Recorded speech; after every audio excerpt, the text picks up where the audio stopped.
Welcome everyone. I'm Sonel Saji with Ananya Kurian, and joining in today we have Mr. Craig Fernandez, founder and CEO of Lock and Stock, an app dedicated to helping students keep their phones away during class while earning some sweet deals on the side. Lock and Stock was launched just 3 months after Craig graduated from the University of Iowa, being his third startup and gaining popularity in just months. Thank you, Craig, for joining us today. Thank you for having me, Sonal and Ananya. Thank you so much. It's my pleasure to be here. All right, Craig. So Lock and Stock is an app aimed at increasing students' attention spans in the classroom, right? That's the basic idea. Can you tell us how you make this work? Yeah. So the app was originally launched to help students pay attention in class. Now the thing is, as you very rightly pointed out, we launched Lock and Stock 3 months after I graduated from university, and the reason why there was such a short time span was because I actually noticed this problem when I was in university myself. I think it was like an econ class or something. It was my fourth year there. I was a senior in college and graduating, and it was in full disclosure, it was a really boring class. So nobody was paying attention. I remember like I was on my phone. I was on my phone myself, and I look up and I just take a look around the classroom, and there were maybe 20 to 25 students in the class, and I shit you not, every single one of them was on their phone or on their tablet or on their laptop or something. Nobody's looking up. I noticed this, and a light bulb just like went off. This was 2017, so I'm guessing it was my fourth year of college. So I'm not gonna lie, I was probably 4 years really. But I don't know, better late than never. I noticed this, and I was like, is there something we can do? How can we incentivize students to stay off their phones and pay attention in class? Because it's ridiculous to ask someone to stay off their phone in a mall or in like at home or in their room and stuff like that. Nobody's gonna do that.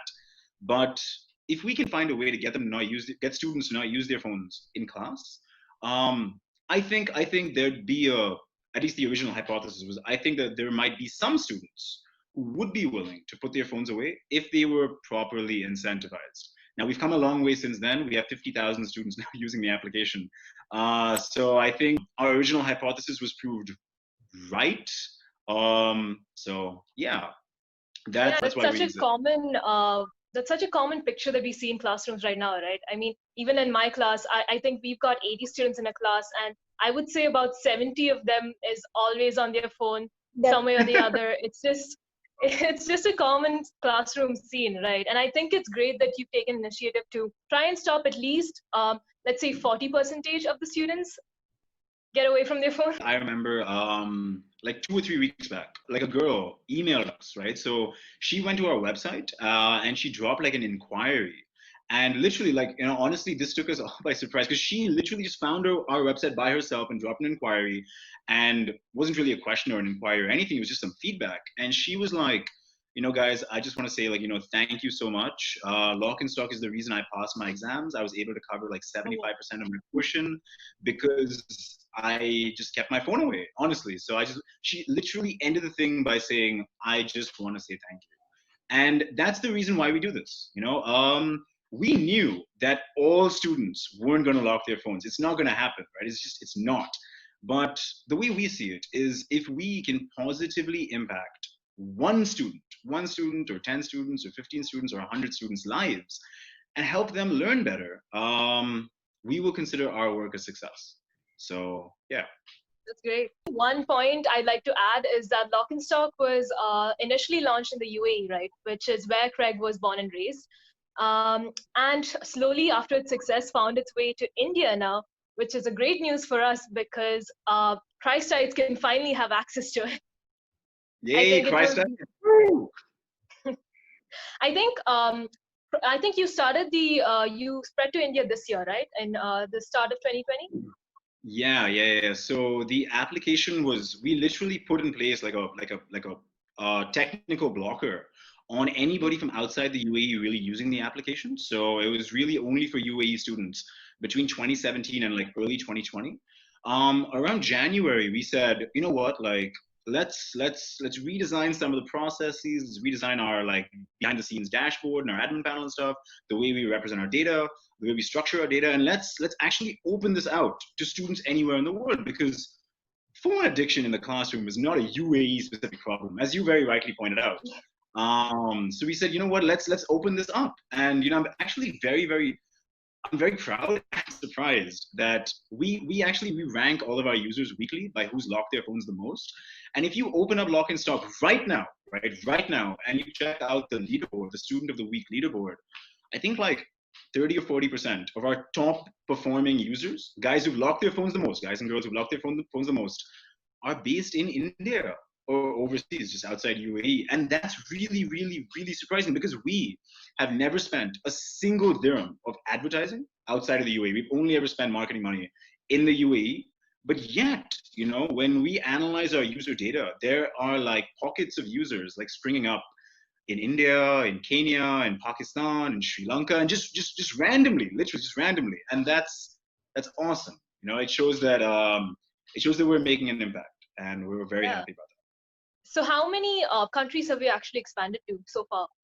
So technically speaking, Lock and Stock is available for students in 193 countries in the world. Like any single country in the world, any student can access Lock and Stock in any of these countries. At present time, we have users in I think like 67 or something like that, and those user bases are all growing organically. And we're very very glad to see that we're putting in place like functionality and just other like features to encourage the application to grow organically. And so yeah, that's what we're doing. Great. So I think you mentioned that you've only spent marketing expenditure in the UAE, right? Mm-hmm. So what are these marketing strategies that you use to stimulate demand initially? Initially. So honestly, from 3 years of doing this, in terms of promoting like an application per se, there's only two things. One is just be memorable, literally. So always do things that are different, always do things that are special, because in 2020, and it's honestly I say 2020, but it's always been like this, 1980, 1950, 2010, 2020, Mm. there's so much of white noise. There's so much of white noise and just like out there that you just have to find a way to cut through all the bullshit and just make people remember who you are. So what we try to do is we try to collaborate as much as we can with other brands, bigger brands. Try to collaborate to like bring value to our students. We try to speak in terms of like our students' voice, because the entire founding team, or majority of the founding team, and the entire company, in fact, are all either students or like just graduated. The average age of Lock and Stock is like 23. I'm 23, but the average age of Lock and Stock is also 23. We have like 34 people working here right now. So we resonate with students because we either are or literally just recently were students. So we try to talk the way students talk and think the way students think. Whenever we make a decision, we think to ourselves, what will we think about this if we were students? Will we think like this is nonsense? Like, what would we think? And based on that question, we make our decisions per se. Um, so yeah, I mean that's really the crux of our marketing. Aside from that, a referral program. Because when we analyzed our data, right? So we've run marketing campaigns, we run digital campaigns, Instagram ads, Google ads, that kind of stuff. But when we sat down and we ran the numbers, turns out that users who are referred by other users, they are more loyal, they retain better, they come back more often, they do more things, they have higher activity than users who are acquired through paid advertising. So a referral program, very, very, very important. And we got that implemented very early, in fact, and it's been one of the key reasons for our success. All right. And I think we started to talk about your partner brands. You've got promotions with Fuddruckers, Applebee's, Ferrari World, and multiple scholarships from top universities around the world, right? So how are you able to get these brands on board? Uh, that's a good question. It's actually a simple question. That's a good question. Sit down, literally sit down, put your head down, tunnel vision, pick up the phone. That's it. That's it. Literally, there's Yeah. no other way. There's no two ways to it. So I didn't really come. Neither myself nor anybody else on the team come from like privileged backgrounds. And yeah, we didn't really grow up in the rich part of town. Went to a run-of-the-mill school, and the founding team also grew up in these areas. We come from old Dubai, what they call it. So we didn't really have any sugar daddy or anything like that opening doors for us or making calls for us or like making connections. And to get where we are, we just had to hustle and just sheer will and determination. That's it. That's the best advice I can give anybody out there. Just sheer will and determination. Know what you want, focus on that, and don't let anything stop you. That's literally it. I will tell you, Sonal, we launched the application on September 24th, 2017. For the 3 months before that, I'm just sitting in my room 12 hours per day, putting together databases of like people and numbers, and calling. That's it, literally. We've After 3 months of doing that, we had 24 brands that agreed to work with us, to launch with us after 3 months. But those were we still call them the original 24, and they hold a special place in my heart. And since then, it's become a lot easier to get brands, because now, once you have 400 brands, now brands come to you, right? Brands will just call you or email you and be like, "Hi, how can we be a part of this?" But it wasn't like that in the beginning. It was just pure willpower. Burger King, that's one of my favorite anecdotes. Burger King, we really wanted Burger King on the application because, like you mentioned, we had Fuddruckers, we had Applebee's, we wanted Burger King. I called Burger King every single day for 4 months. Every single day for 4 months. And the dude just wouldn't take my calls. Like, he wouldn't take my calls. He wouldn't like speak to me. So one day I woke up and I said, "This is bullshit. Like, I'm done with this." I went to the reception and I just sat there. I just sat at the reception. The receptionist is like, "What are you doing here?" And I'm like, "I'm here to meet Carlo Angelini. That's why I'm here." And the receptionist is like, "Do you have a meeting?" And I'm like, "No, I don't. I'm hoping he like goes to the bathroom so I can like speak to him." And I just sat there, literally. I mean, they still didn't come on the application, so that's whatever. But that's just an anecdote that I like to bring up to exemplify just determination, per se. And I that's mean, how you're we got to where definitely we a hustler, man, because I'm pretty sure Burger King is regretting that decision right now. are. Can you share a bit about the recent additions that you've incorporated into the app? Like, I heard that you have an internship portal now. Yeah. So that internship portal actually stems from like what we are as a company. Um, in 1980 or in 1990, big companies killed small companies. That's the way it worked, especially in India. Pre-1991, pre-liberalization, big companies killed small companies. That's the way it worked. And like in India, like everywhere else in the world, it doesn't work like that in 2020. In 2020, fast companies kill slow companies. That's how it works. So we really incorporate that into the way we think here at Lock and Stock. One of our core values here at Lock and Stock is innovate or die. Like, that's it, innovate or die. We have to continuously do new things. So Lock and Stock, as Sonal pointed out, was launched as an application that lets students lock their phones and get offers and discounts from Fuddruckers, Applebee's, and et cetera, et cetera, et cetera.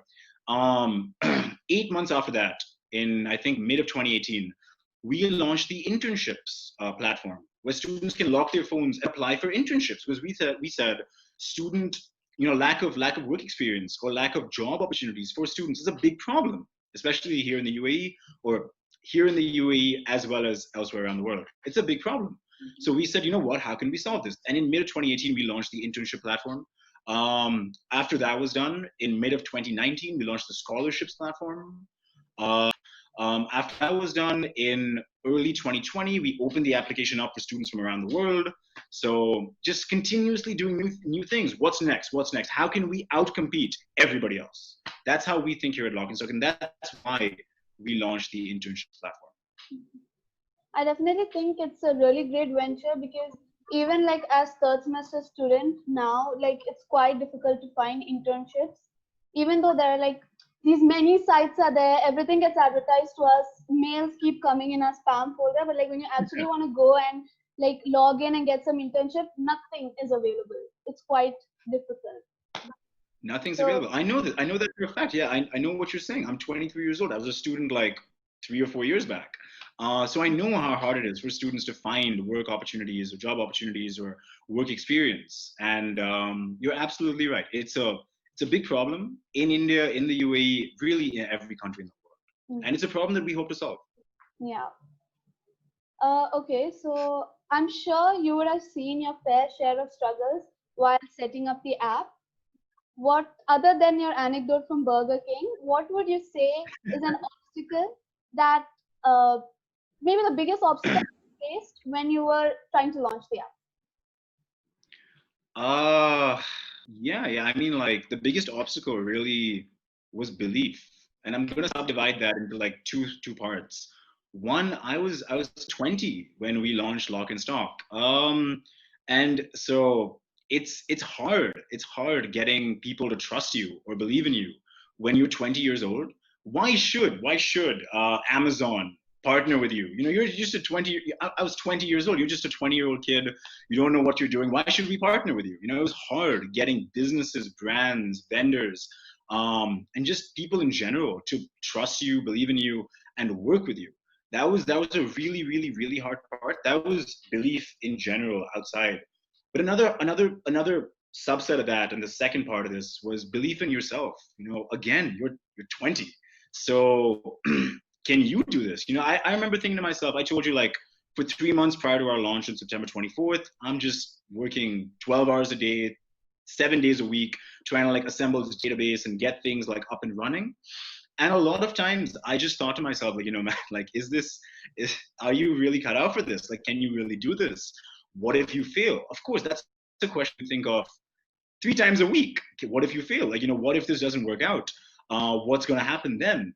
So just belief in yourself and self-belief, and just because without belief in yourself, if you don't have, if you lose that from deep within, right? Whatever your brain tells you, like your brain may say this is a great idea, this is a fantastic initiative, this is a big problem. That's what your brain will say. So whatever your brain says, that's fine.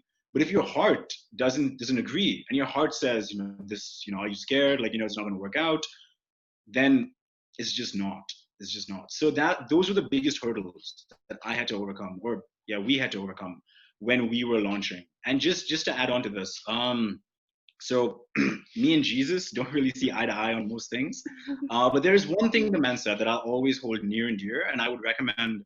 I would always refer this line to any other prospective entrepreneur out there. Jesus once said, "Blessed are those who believe yet cannot see." And when you're an entrepreneur, you're trying to build things from scratch. You know, you're not trying to launch a laundry or a restaurant. That stuff exists. Like it's still hard to launch that, but it exists. There's a template, there's a blueprint. You can do that. When you're an entrepreneur in the tech space, you're trying to launch something that doesn't exist, right? You're trying to launch something new, and it's just blessed are those who believe yet cannot see. Just gotta have the vision, put your head down, tunnel vision, get the shit done. That's how it works. I think definitely you hear a lot of people saying that you need to have self belief, you need to believe, but when it actually gets down to it, That's very true, and that happens because you your parents or your uncles or your aunts or your neighbors or your family members, they were going to be like, you know, go out there and get a job, you're young, maybe take some time, do this. It's what happens. I'm telling you, I was 20 years old and that's what I was told. You know, you're young, you know, are you sure you want to do this? Maybe work for some time, get a master's degree, then try it out, wait till you have some experience. All this nonsense, like this will be fed to you. Where I come from, both my parents worked. My dad co-founded the application with me, and I'll always love him for that. And he's still like co-founder, CEO, Lock and Stock. But growing up, both my parents worked. All my family members worked. Like they had salary jobs. My neighbors, everybody that I knew, they all worked. So all of them were like, "Are you sure you want to do this? It's risky. What if you fail? You know, are you sure you want to do this?" It's just you just gotta weed it all out, literally. One of my favorite artists of all time is Bob Dylan, and I don't know if you guys have heard of Bob Dylan. He's old school, but in 1967, Bob Dylan said, and again, this is something that I'd recommend like always keeping in mind. In 1967, Bob Dylan said these words, and they're still true today. O mothers and fathers throughout the land, don't criticize what you can't understand. Your sons and your daughters are beyond your command. Your old paths are rapidly aging. So lift up your fingers and put up your hands, for the times they are changing. So be part of that change, literally. Be part of the change. Don't listen to other people who can't understand what you're doing. Be part of the change. So yeah. It's great. great. Okay, so this is a question I've been quite curious about. As we all know, due to the COVID-19 pandemic, most universities around the world are shut down and students have switched over to the online mode of learning now. So, how would you say that has affected Lock and Stock since students can no longer use their apps in the classroom? Right. So the lockdowns and the pandemic and everything took us and everybody else by surprise. Mhm. And so in the month of March, our user activity was actually very, very bad because we're an application that lets students lock their phones in class. And if students can't go to class, then what do we do? Uh, but what we said was, okay, fine. You know what? Like, if students if students have to learn or study from home, then let's let them lock their phones at home. There's nothing else we can do. If you have to learn at home, if you attend a lecture from your house, then you can lock your phone at home. That's okay. And we did that at the end of March. We actually had to reverse engineer like the base core, the core code that builds the application. Um, and so whatever, we did that, and by the end of March we like disabled the entire like only schools thing, so to where now like students can lock their phones from anywhere. um and we did that in the end of March, and in April we saw our highest user activity in like 18 months. In the month of May we saw our highest user activity ever. And yeah, so that's how we adapted. I mean, like the pandemic and the lockdowns and stuff, these are once in I want to say lifetime, more than lifetime, once in 100 years type things. And if you don't change, then you're going to struggle. So we had to change, and we changed, and it worked. So touch wood, it worked. And yeah, that's how we combated the lockdown. And yeah, now user numbers are surging, and we're adding more features to actually. So what we actually realized was that yes, students can lock their phones in class, but a lot of our users are actually locking their phones at home just while watching Netflix or while eating and stuff. So we were like, wow, like people actually want to lock their phones at home? Like that's a thing. So now we're like we're doubling down on that. We just changed our tagline actually recently from earn while you learn to earn while you live. Just because now that's what we stand for. Lock your phone and live life in the real world. Go enjoy life. So yeah. It's become broader now, you would say. Mm-hmm. All right. And I think before winding up, I'd like to ask you one more question. You launched this app when you were quite young, right? You were fresh out of college, barely any experience in the field. And it was your third startup after having co founded a sporting events company at 15 and a travel and stay service at 18. So that really goes to show that age is not really a ruling factor when you want to become an entrepreneur, right? So, what advice do you have for budding entrepreneurs who are probably in university right now or in high school, and they're sort of trying to polish up their ideas for the future? I'd say focus less on the idea and more on the execution. I'm just going to back that up with a stat. Inc. magazine once surveyed 500 successful entrepreneurs. I don't know how they defined successful entrepreneur, but they defined it and they surveyed them. And out of the 500 successful entrepreneurs that they surveyed, 12% of respondents said that their success was due to an extraordinary idea. An extraordinary idea could be like the wheel or Wi-Fi or smartphones or something like something extraordinary, crazy, unthought of. 12% said that their success was due to an extraordinary idea, but 88% said that their success was due to an ordinary idea, like locking your phone and getting discounts. An ordinary idea, but extraordinary execution. So that's the advice I'd focus on. Don't worry about the idea. The idea honestly will go through multiple iterations, multiple changes, will go through multiple like life cycles. The idea will metamorphosize over time. Focus on the execution. When we think about entrepreneur too, we always, like as you said, even I always think about like it has to be this extraordinary idea, and that in itself like takes down some of my confidence, like, oh, where am I going to get this huge idea from? But I never thought about the Yeah, execution side of it. a common thing, just Ananya, on the back of what you said, a common thing that people usually raise is, oh, you want to launch this, but that already exists. Like so and so is already doing this. Like, are you sure you want to do this? Google. When Larry Page and Sergey Brin went to their first investors and they pitched them like the idea for Google, the first prospective investor literally said, the world doesn't need a 17th search engine. Literally, that's what he said. The world doesn't need a 17th search engine. And Larry Page and Sergey Brin were like, to hell with you, man. Like, this is what we believe in. So this is what we're going to do. And we think we can do it better than those other 16 search engines. And I think I speak for everyone when I say they did. So Yeah. don't ever let like, oh, like extraordinary idea or, somebody else is doing it. Don't ever let that put you down. If you believe in something, you think you can do it better, go out there and do it. Thank you so much for joining us today and providing us with so much of valuable insight about Lock and Stock and your journey as a modern day entrepreneur. We've certainly learned a lot in this session. Yeah, no, guys. Honestly, I'm gonna wrap this up with the first thing I said. Thank you so much for having me. When I was 18 or 19 or 20 or 15 or 16, I wish we had sessions like this, but we didn't. So whenever I get an invite like this, I always make time in my schedule. I move things around because I honestly enjoy this. So thank you so much for having me. It was my pleasure.